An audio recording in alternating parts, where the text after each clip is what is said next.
Good evening and welcome. I am Candida Lacey, Myriad's Publishing Director, and it's my great pleasure to welcome you to our launch this evening for Lisa Blower's new novel, Pondweed. Pondweed is officially published tomorrow, but we already have some fabulous endorsements for the book.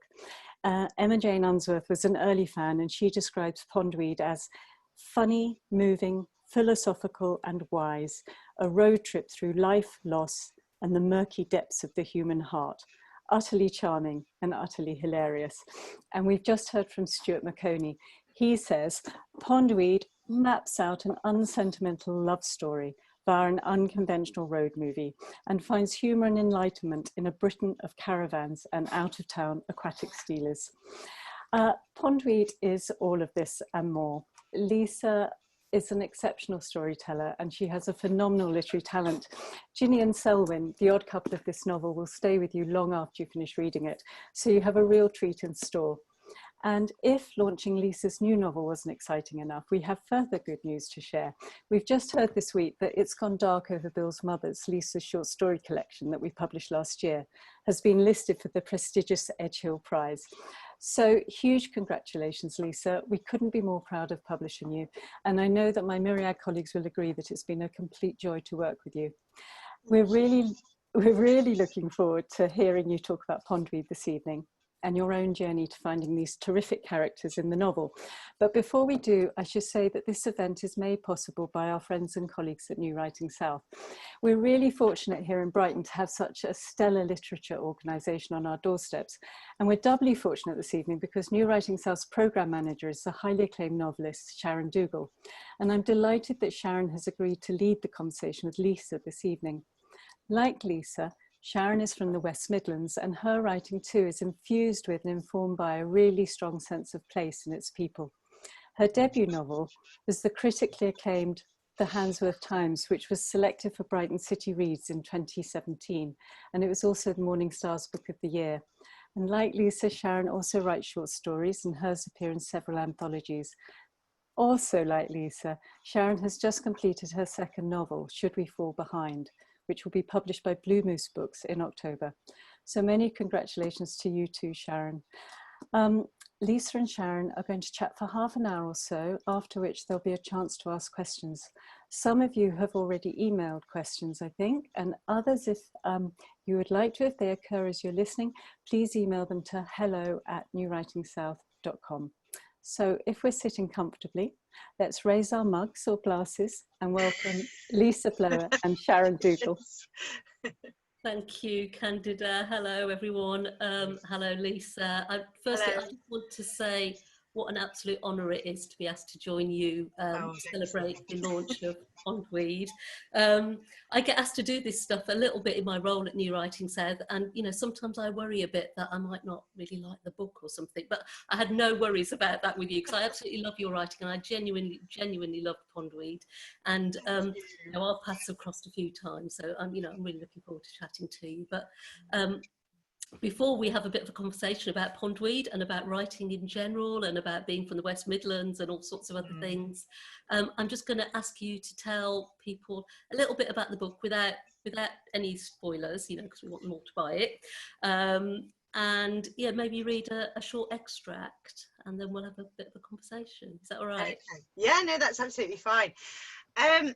Okay, it's one of those novels that doesn't actually have a really concrete origin, if you like, but it's loosely based upon a family story where my great granny Gladys was standing at the bus stop in a little town outside of Shrewsbury called Wem, and she was in her 80s, and she gets talking to this elderly gentleman who's also standing there, and after a while they realise that they know each other, and that he was in fact her childhood sweetheart that she'd thought lost to the First World War. And anyway, they get talking a little bit more, and he was a little immobile, and he said, oh, I'm looking for a housekeeper, I'm looking for a cleaner. And my granny Gladys had actually started her, you know, she'd been in service for years, and so despite being in her 80s, she says, I tell you what, I'll move in as your housekeeper. Which she did, and then because they didn't want folk talking, they got married. And I just absolutely love this story. I just think it's just brilliant that, you know, the fact that these two people, that, you know, they kind of meet each other at the bus stop in Wem of all places, and all this time had elapsed between they'd met each other. You know, was it like a romantic encounter? Was it fate? Was it just happenstance? And then the fact that they kind of decide, you know, to spend the rest of their lives together. And I've been thinking about this story for ages. And at the time, I was commuting to North Wales. I was working at Bangor University at the time. And so I was following a lot of caravans. The A55 is packed with caravans. And, you know, some of them are really pimped up, or they're someone's exhibition vehicle. And, you know, I'm spending a lot of time in the car, and I start to put two and two together, and Pondweed starts to manifest. So I thought to start, I would start at the beginning of the novel, because this is my version, if you like, of that moment where my Granny Gladys met Charlie at the bus stop in Wem, which is how it starts the story. So this is my version of how Ginny and Selwyn reunite in later life. We all whimper at the faint whiff of romance, yet it is such a grub.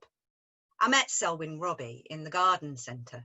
Almost 50 years had lumbered by since we parted ways, and then he was right there in the aquatics franchise selling garden ponds.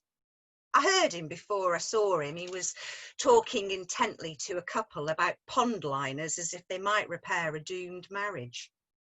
The most durable in the world with a lifetime guarantee, he was saying.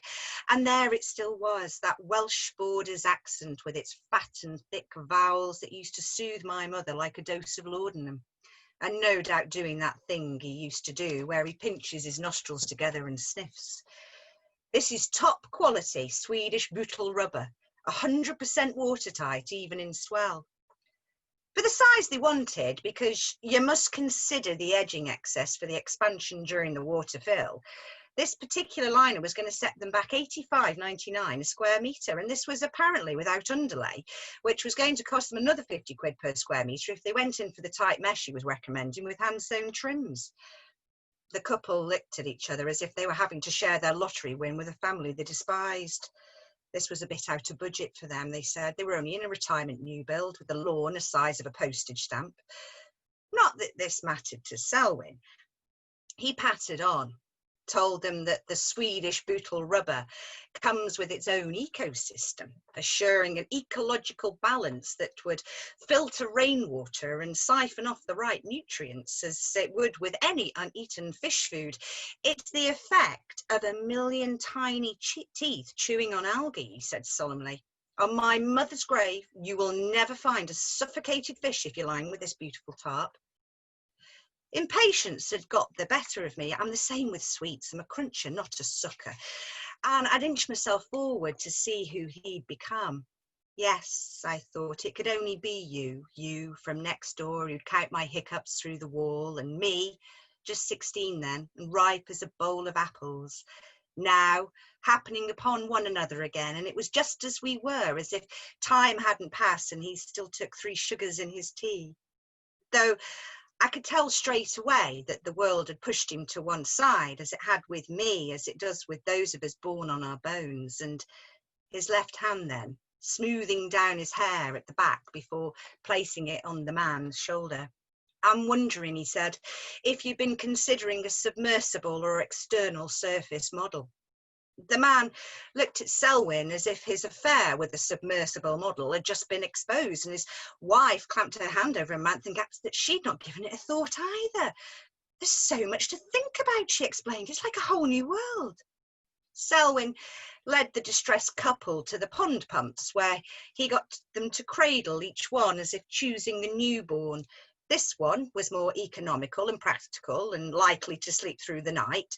This came with an external pressurised filter, a squawker if you like, and this one came with a removable leak trap, which clogs less often. They generally last longer and they're easier to repair and replace parts.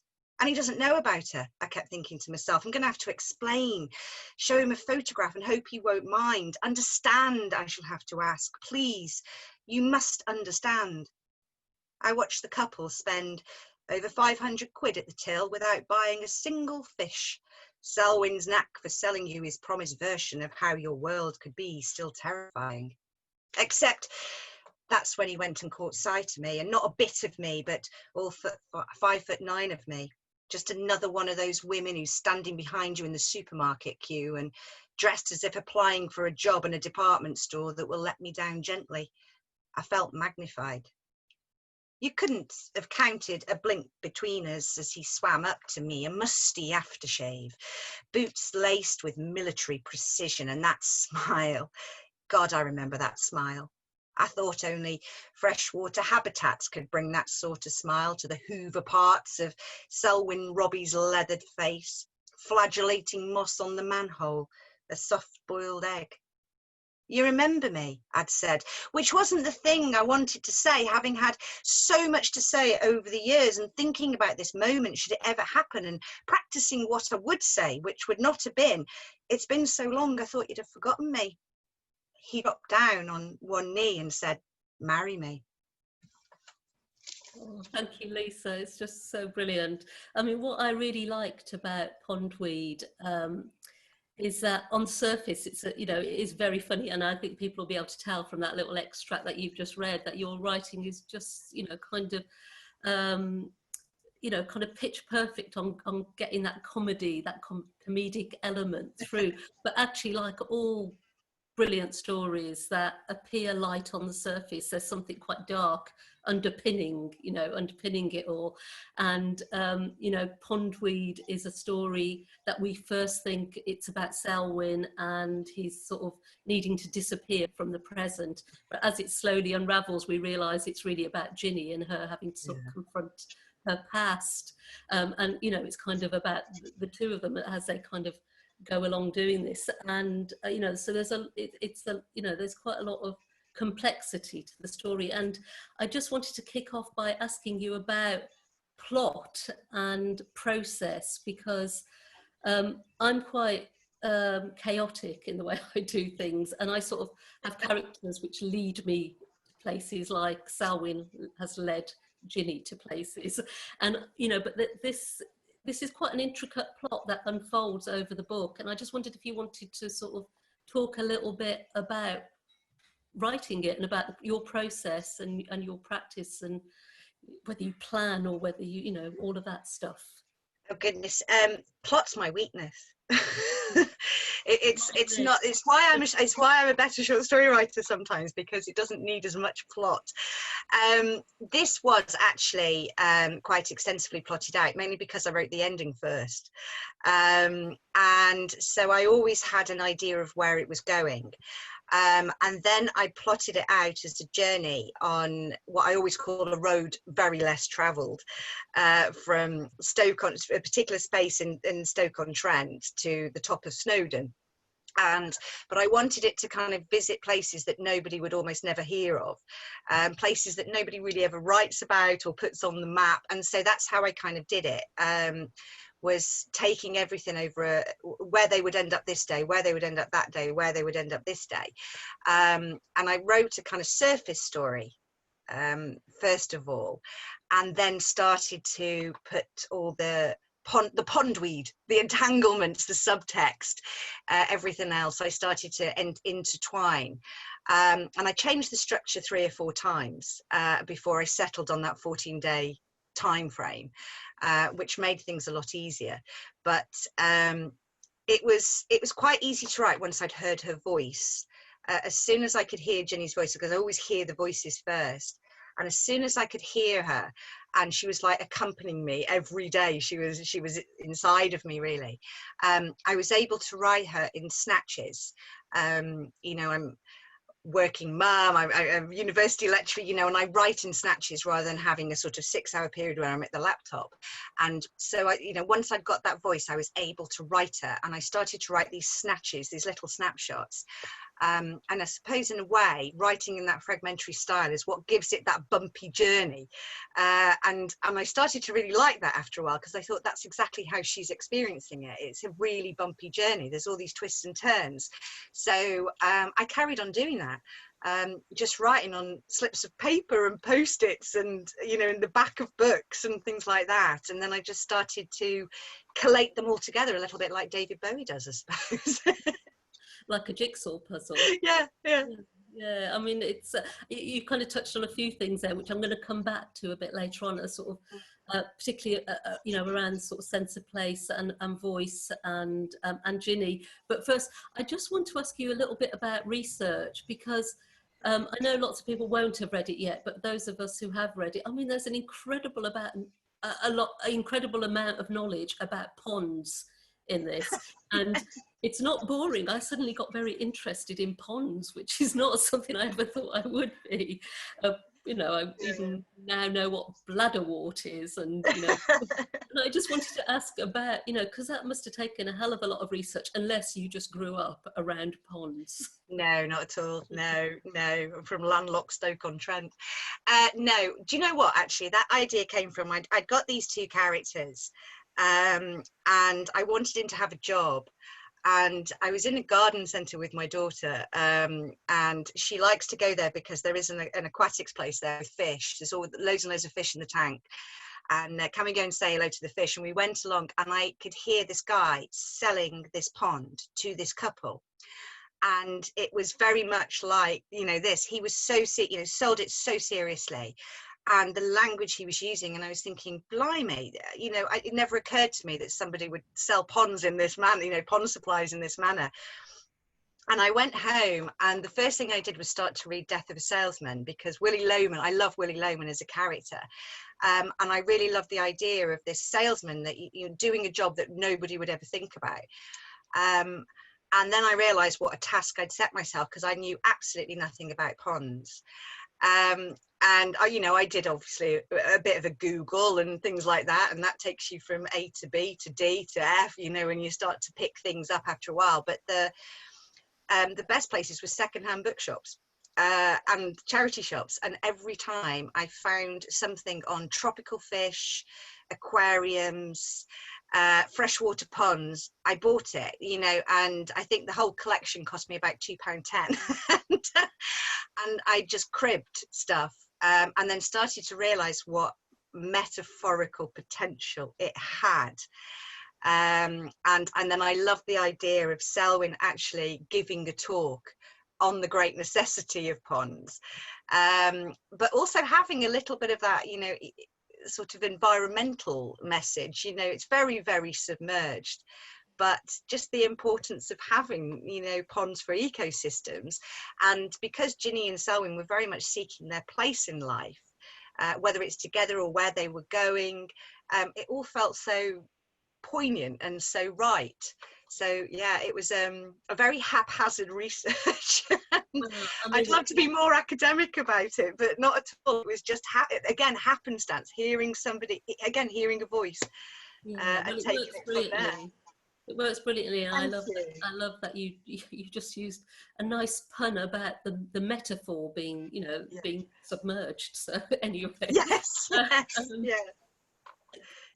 The story to begin with seems like it's going to be about Selwyn quite a bit, and him kind of getting into, you know, the kind of scrape he's got into, which has made him take the caravan. And I'm not going to give too much away, but actually, you know, Ginny is it's really about Ginny a lot, I think. And, you know, Ginny is a very complex character. You know, she's vulnerable, possibly damaged even, but her ties to her mother, Meg, and to her daughter as well, you know, they're not perfect, but they're strong ties, you know. And I just wondered if you wanted to talk a bit about the importance of writing strong women, not necessarily as in powerful women, but as in complex women, characters with depth, and, you know, how important that is to you as a female writer. I think it goes back to my starting point really with Bill's mothers. You know, as I say, I grew up in Stoke-on-Trent and with what I call a chattering of matriarchs, you know, and it was all this kind of gossiping and women telling stories, but never about themselves. And as an academic, I became very, very interested in this public face and the private persona and the feminine sphere, and and all of those kind of things that are all kind of very pivotal to the feminist agenda in the landscape. And I kept thinking, but working class women, where's their place in all of this? Where's their stories? And so I kind of dedicate myself, if you like, to tell those stories that wouldn't otherwise be told. And I like, tapping into really ordinary people who have this really, complexity behind them because of something that has happened. But the fact that they don't let it affect them, they don't see it as serious as other people might find it is, it's really kind of grin and bear it, or you just, you get and make do. But the fact that it really damages them, it really troubles them, and it prevents them from being the people that they are. And it's that they almost become a victim of their own circumstance, a victim of place, but they would absolutely not thank me for being a victim, and they're absolutely not victims. They know who they are, and they are content with their lot. But they, at the same time, they want that little bit more. It's not a lot, it's just that little bit more, and I'm really fascinated what that little bit more is. And that's what defines Meg, Ginny and Mia, sort of the mother, then Ginny, and Ginny's daughter, is that they all want that little bit more, but they're all a product of themselves and the female identity before them. Does that make sense? Yeah, it does make sense, and actually it kind of leads quite nicely onto what I was going to just ask you about next, because we first met when we were both on the same panel at the Birmingham Literature Festival, I think it was. Yes, that's right, yeah. And we were both there to talk about sense of place in our writing, and your sense of place in Pondweed, but also in Bill's Mother, and I haven't read Sitting Ducks, but I imagine in that too, is very much about a kind of underrepresented part of the country in terms of literature. Staffordshire, Stoke, the potteries, the industrial kind of North Midlands landscapes, and and you evoke that brilliantly through your writing and through the people, the people that make a place like Ginny. Yeah.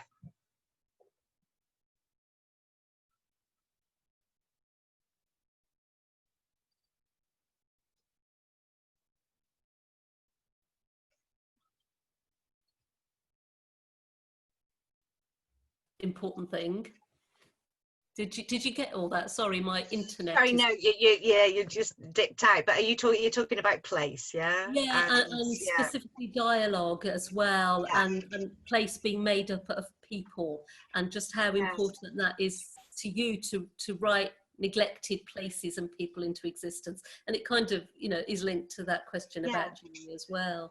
Yeah, I mean, they're not neglected because there's lots of us writing about it. It's just the fact that, it's getting us to cut through with it, and to make it, because those towns, there is such a rich literary landscape in the West Midlands, and there is such a rich tapestry of stories, particularly with the potteries and Shropshire, where I live now, which is full of myth and folklore.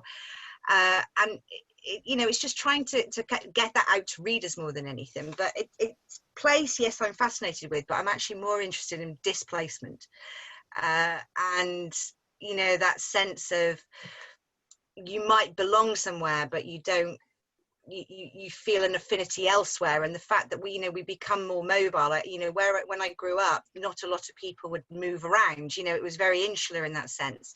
And what comes with social mobility, and the fact that, do you actually lose your roots, and do you ever come back to your roots? And I'm really fascinated by that, and then and the impact it has upon you. And so it does really filter into my fiction, but it's more about that displacement. Yeah, that's interesting. But also, I know someone said this about Bill's mother, that your writing is like sort of taking off the roof of a house and peering inside. And I can't remember who said it, but that it kind of captures that perfectly of what you do. It's very authentic. It is, you're writing from the inside, and a lot of working class writers, and I know this is a big topic that we won't go into too much here because we won't have the time, but a lot of working class writers or people from working class backgrounds feel like they're being inauthentic when they're writing about it. And I think I heard Andrew Macmillan once call it the double silence of working class writing, because when you're in the midst of it, you know, you don't think you're going to ever be able to be a writer, or it's just not in your frame of reference, actually. And then when you kind of move out of it slightly because of education or buying a house or whatever, you know, you're kind of straddling these two worlds. And I just wondered what, you know, how you felt about that, you know, being these stories kind of getting out there. You know, it's similar to what we were saying about place, and it's very linked, but yeah. It is. It's really sorry. I mean, I mean, the class thing is, it's always, that's going to be my pondweed, isn't it? There is a big difference between being, you know, being a working class writer and writing working class literature. You don't have to be working class to write working class literature. It helps enormously because you can write more immersive, because it's very inward focusing and all of that. But I never set out to be a class-based author. That's not been my thing at all. I think, again, it's just kind of been a label I was given because of what I was writing about. And if you trace it all back to Broken Crockery, which is kind of where everything started for me, you know, that was an eulogy written for my nan, remembering the things she used to say to me as a little girl. But because I'd analogized it with the deindustrialization of the potteries, I was labeled a working class writer. But then at the same time, I think it's highly important that these stories get told, and that these places are within fiction. They need to be. Yes, London can have a world of stories, and every city does, and every town does. And you know, I'm interested in getting into those cul-de-sacs in an Alan Bennett way. You know, it's you know, just Alan Bennett is a good comparison, I have to say. You know. Oh well, that's very kind, because you know, he's obviously my hero. Yeah, and just to think about, you know, labels. I mean, it's boring for writers. You know, we want to sit in a room and write stories. We don't want to be kind of identified by, you know, our incidental characteristics in a way. Yeah, absolutely. Yeah, but I mean, at the same time, it's absolutely crucial that, you know, the arts is, and writing is available to the working classes. You know, that just because of that background doesn't mean to say that you can't put a pen to paper and submit a story. Absolutely, you should do that. Yeah, and the more of us that are doing it, the more. Yes, absolutely. And you know, and do identify as these various labels, boxes that people put us in. It does actually just help shift the landscape, because people need to see themselves reflected. So, you know, it's quite important. I mean, just the last question. And not in a grim up north way. I think it's really important to say that, you know, you know, these monikers, it's not about being grim up north. No. And, you know, and also I am quite, you know, I don't want to be a writer that everybody kind of says, oh, it's a working class writer, but these aren't tales of woe. You know, they're not rags to riches. They're not all about horrible subjects or anything like that. You know, these are about genuine people with genuine lives, and that they are complex, and that maybe if they'd been dealt a better hand, life would have been different. And you know, for various reasons they didn't go and, you know, grab life by the scruff of the neck, but they do it in their own way, and that should act.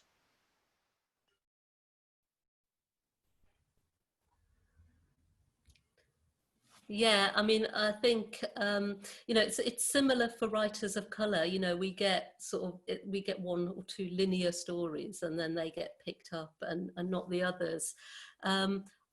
I've lost Lisa. Sorry to say this, but it's Facebook, we have to say. Hopefully I'll get her back in a second. But you know, it's difficult, and you know, the kind of thing about writing, either being working class or being a writer of colour, you get the double thing of kind of the burden of representation as well.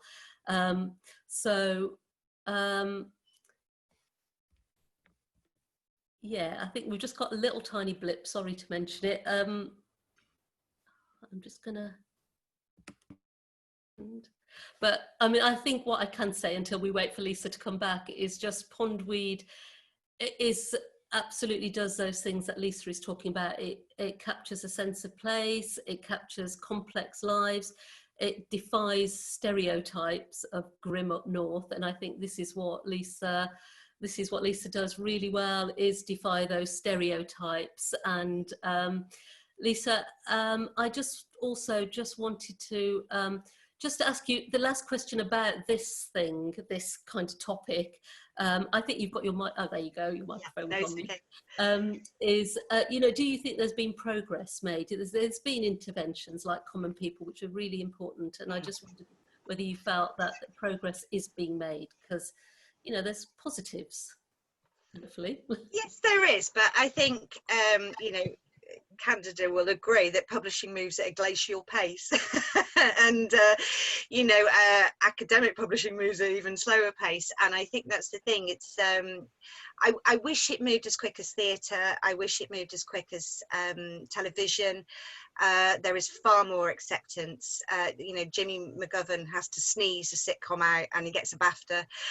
You know, so there's clearly an appetite for it. And the same with the theatre. You know, look at Jez Butterworth, Andrea Dunbar. You know, there is in other forms of arts, poetry. I mean, there's a massive resurgence in class poetry at the moment. People are using it, particularly through lockdown, as some, you know, as a mouthpiece, if you like, to sort of discuss what's really happening out there. I think literature is just a little bit slow to follow, and it often can feel like a three-legged race. Do you know what I mean? But there is lots of people out there. I think the indie publishers like Myriad, like Bloomers, are doing a fantastic job at getting the voices out there, and all thanks to them. And you know, as long as we keep writing the stories, we'll find ways of getting them out. Yeah, I think so. And actually, readers deserve, you know, a range of stories. Readers don't just want to read stories about middle-class lawyers in Highgate, you know. So, you know, the more we get them out there, the better it is for everyone, and hopefully, you know, the landscape will shift a bit more. But just to kind of flip back, I just wanted to ask you a little bit, before we sort of ask you to read another extract from Pondweed, just to tell us a little bit about your writing journey, actually, because I know it was Broken Crockery, and then that kind of became Bill's Mother, in a way, your collection of short stories, but there was also Sitting Ducks before that. And I just when did you know you were going to be a writer, and how did that happen? Oh goodness. I mean, I'd always written since I was a little girl, but never seriously. I mean, and you know, I went to university, I did English and creative writing, I got onto it, I got scholarships to do an MA. I worked in radio for 15 years and didn't write a thing. And then I decided to have a change of career, and decided that I want to go back to writing. I want to give this a shot. This is what I've always wanted to do. But you know, maybe it is the working class girl in me. I thought, there's no, you know, what if it doesn't succeed? I better have a job. I need to have a job alongside of it. And I love studying. You know, maybe I'm just a perennial student. I don't know, but I love studying. I love research. And, you know, I had ideas that I really wanted to explore. And so I went to do my PhD. And it was whilst I was doing that Broken Crockery went and won The Guardian. And, you know, I'd written a novel then, but nothing happened with it. And then I graduated, and then I had my daughter, and then I wrote Barmouth. And that got shortlisted for the BBC. And, you know, but I kind of have very long gaps between, I mean, I'm writing all the time, but I have quite long gaps between the publications, if you like. But I've had the opportunities. And, you know, I think I was a bit slow in the beginning. As I always say, if you enter a competition, always be prepared to win, because I wasn't. And, you know, I think I missed a lot of buses at that time. And, you know, now I'm always ready with a portfolio of stuff. You know, I've got stuff in my backpack. I learned a very hard lesson back in 2009. But yes, I mean, Sitting Ducks was a novel I'd worked on for 4 or 5 years. I mean, how many versions that went through, and all credit to Philippa, my absolutely fantastic agent, who reads every word I say, send her, and offers such glorious feedback.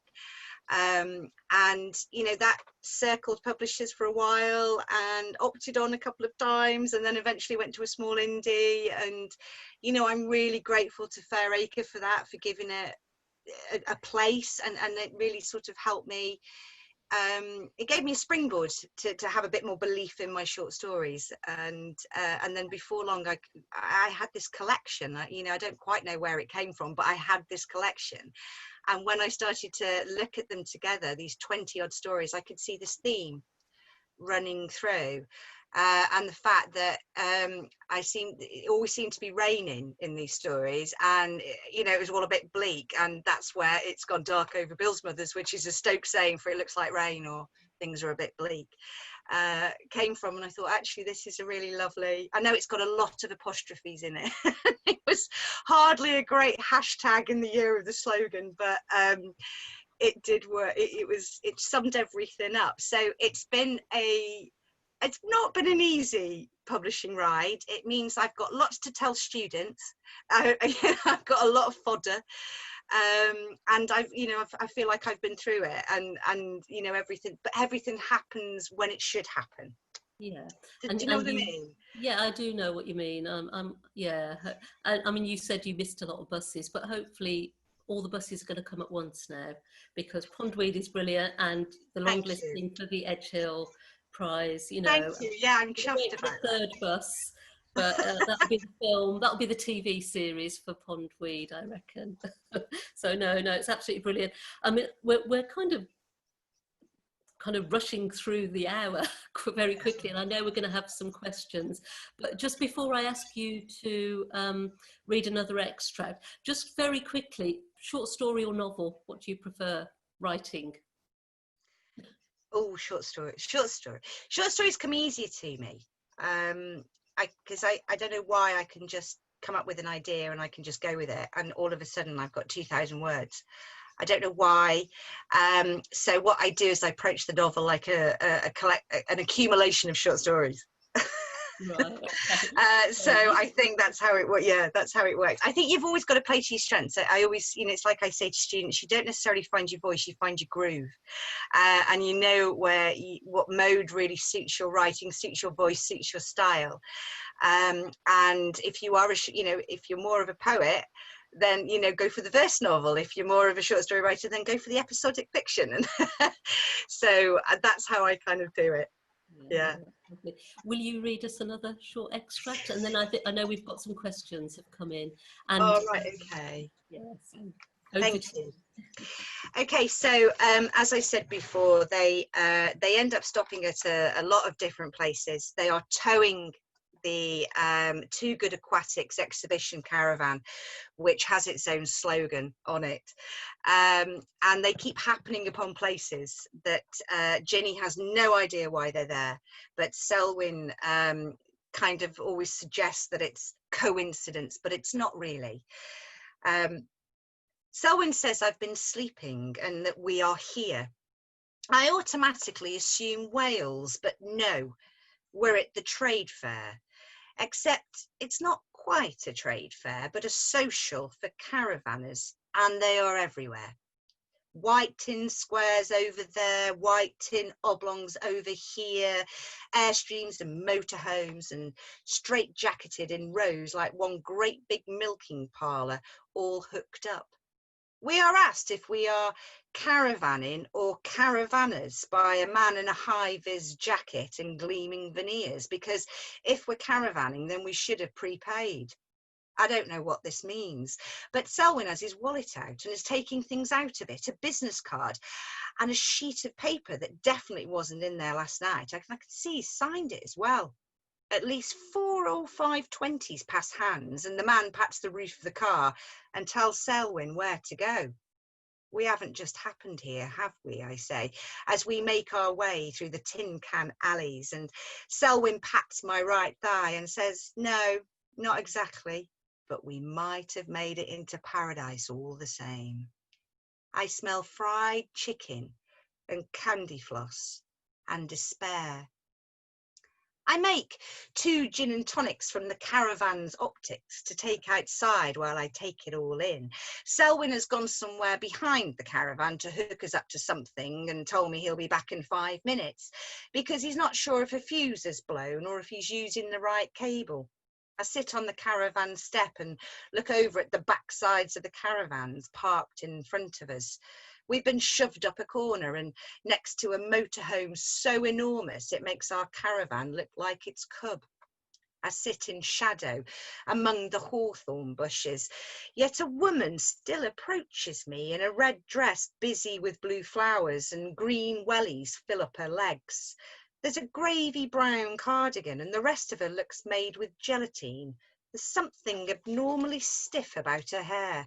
Are you flogging or snooping, she asks, in a voice as thick as a midriff, and she's Welsh. I don't recognise the van. But before I can reply, Selwyn comes around the corner with such large strides, I wonder for the health of his groin. Ilma? She gasps so hard it seems to take up all her breath. Selwyn? Oh, my Lord! Her cheeks flush, her knees buckle, and she cups his face with 2 fat hands. Selwyn Robbie, for crying out loud, Selwyn Robbie! And the hug they give each other is terrifying. Never in a million years, he gushes. I mean, really, Ilma, what in God's name are you doing here? What am I doing here? What are you doing here? Though neither of them actually tells each other what they're doing here because Selwyn is reaching for the 2 gin and tonics I've just made. He hands one to her and says, the Highlands are what you want. And she laughs like it's just the funniest thing and chinks his glass and says, the Highlands are what we want. And it's just as if I've been erased. And here I am again, faced with someone he knows but has never heard of me. Talk about following your nose, Selwyn says. They're still holding hands. Honestly, Ilma, what are you doing here? She starts to tell him about Duncan. You know Duncan. He doesn't know Duncan. I don't know why he's looking at me because I don't know Duncan either. Duncan, she keeps on saying, my son. You had a son? Selwyn looks gobsmacked. 1974, Ruthin Village Hall. Selwyn clamps a hand over his mouth and goes, no. Afraid so, she tells him, but you know me, Selwyn. Never could keep the bedroom window shut. Selwyn wags a finger, then shakes his head like he couldn't be any prouder. Everything built up from dust, Ilma announces, with her arms wide, as far as the eye can see. Selwyn looks around him as if he's just seen it for the first time and isn't about to inherit it. Always said my Duncan had it in him, she carries on. Caravan mad, all his life, obsessed. I'd love to see him, Selwyn mutters, which makes me wonder if he knows Duncan more than he's letting on. Is he here? Can I see him? Ilma's hand arrives on top of Selwyn's, though I'm not sure their hands have ever parted. He'd love to see you, and something fizzles between them. Oh, just brilliant! I'm gonna clap. I'm sure everyone else is clapping too. Thank you. Fantastic, and yeah, just highly recommend Pondweed to everyone. We've had some questions in, Lisa. Kate Hall says or asks, what other books were you inspired to read while you were writing Pondweed? You mentioned Death of a Salesman. Yeah. Death of a Salesman, as I say, anything to do with aquariums. Do you know what, actually, I read a lot of Deborah Levy. I absolutely adore Deborah Levy. She just knows how to write a sentence, when to finish it, how much that sentence needs to have in it. Her word economy and the power of her sentences are just phenomenal. So I read her a lot and borrow everything from her. I also reread the Pilgrimage of is it Harold Fry, Rachel Joyce, just because I wanted to kind of get an idea, you know, for that journey novel, and how that was kind of, you know, how that was kind of done, not because I'm copying, but because you just, sometimes it's really good to see how other people have done it so you can do it in a completely different way. And I mean, when I'm kind of writing, I just read read as much as I can, you know, from the classics to, you know, new stuff that I get sent. And you know, poetry. I actually start to read a lot of poetry when I'm writing, because it's all about language, isn't it? And being able to, you know, get the most out of your words and really get those images right. So yeah, a lot of poetry, a lot of Mary Oliver. I read quite a bit of Mary Oliver actually at the time. Yeah. Brilliant. Yeah, and I always think that to sort of be a writer and not to read is like being a chef and not tasting food, you know. Yes. You have to read, lots. And yeah. Katie Massey has asked a question, and I think you know Katie, and Katie's own book is coming out soon. Yes, so congratulations to Katie. Yes, and she says congratulations to you, Lisa. Thank you, Katie. And she said that she's really looking forward to reading Pondweed, and the reviews are amazing, she says, and they are. I've read some of the reviews. It's getting a really, really good reception. She asks, did it take long to write, especially given the sort of fragmentary approach? And she sends love as well, by the way. Oh, that's kind. 3 years. Right. You know, I mean, I admire anybody. You know, is it Joyce Carol Oates that bangs about 3 out in a year? I don't know how she does that. I really don't. Yeah, probably about 3 years from, should we say, gestation to, you know, handing it into Myriad. You know, probably that length of time. Yeah, 3 years. You live with it. You live with it for a while. There comes a point where you hate it. You think it's the worst thing you've ever written, and you just want to bury it somewhere. And then you have days where you think, no, I think I'm onto something here. And then I'll give it to give it to somebody to read a bit. You know, my mum's always my first reader. You know, she reads things for me, and if she says I didn't get that bit, then I know that I'm not writing properly. Yeah, I mean, I really understand that. You hate it some days. You know, you hate yourself. You do, yeah. It's definitely a roller coaster being a writer. It's not an easy life, you know, really. But we don't have a choice, actually. I think, you know. No, I think it's what I do. It's just what it's what I do. Heather Jones has asked, were you writing short stories alongside the novel, or did you just focus? Do you just focus on one thing? No, I write. You know, if you get commissions, so you write, you know, you respond to those, but I always write short stories. And actually I find it really good and quite healthy to write short stories alongside novel writing, because it often keeps me focused. And particularly sometimes if I'm going through I hate this novel, I write a short story and then I kind of realize, oh, actually I could put that in the novel. So it kind of helps me sometimes to refocus. And often, you know, when you hit those stumbling blocks and you start to think, oh, where am I going with this now? I've lost my flow, and you know, so I'll write a short story, and then I think actually that'll work. So yeah, I write all the time. Right, well, we're kind of running out of time a little bit, but I did ask my son, who has just done a degree in English literature, if he had any questions, and he said, can you ask her if Stoke City are going to be relegated? And no I think idea. It was his way of saying, don't forget the football's on at 8:15, Mum. Oh, right, okay. Okay, who are they playing? Before we hand over to Candida, I just wanted to ask, what's next? What are you working on now, Lisa? You know what, I'm trying to sort of, I've got a couple of ideas for another novel, and I'm kind of wondering whether or not to try a novella, that maybe the kind of short story novel fusion is you know, a shorter novel is perhaps where I'm best suited. I don't know. But yeah, I've got a couple of ideas that I've been working on. I found lockdown quite hard to write. I don't know about you, Sharon, but you know, I envy all those people who say it's been the most productive time. It's been rubbish for me. Absolutely rubbish. You know, with one thing and another, and homeschooling, and my husband's a key worker, you know, it's been tough. And but I have kept writing, and I've produced a couple of short stories, but none that should see the light of day yet. Yeah, no, I mean, I found lockdown really difficult as well. I decided quite early on that it was a time to compost, which basically meant storing up the shit for later. Absolutely, yeah.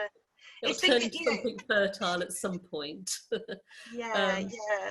But yeah, but you know, Pondweed, you know, I'm just going to kind of hand over to Candida now, but Pondweed is just really, really brilliant, Thank Lisa. you, And, honestly, thank you very much. That means loads. Thank you, and I Sharon. know that Candida started with saying that the characters sort of will live with you for a long time, and I think they will. You know, they're just brilliant characters, and you know, they are already living with me. They've moved in permanently out the caravan. I'm kicking them out now.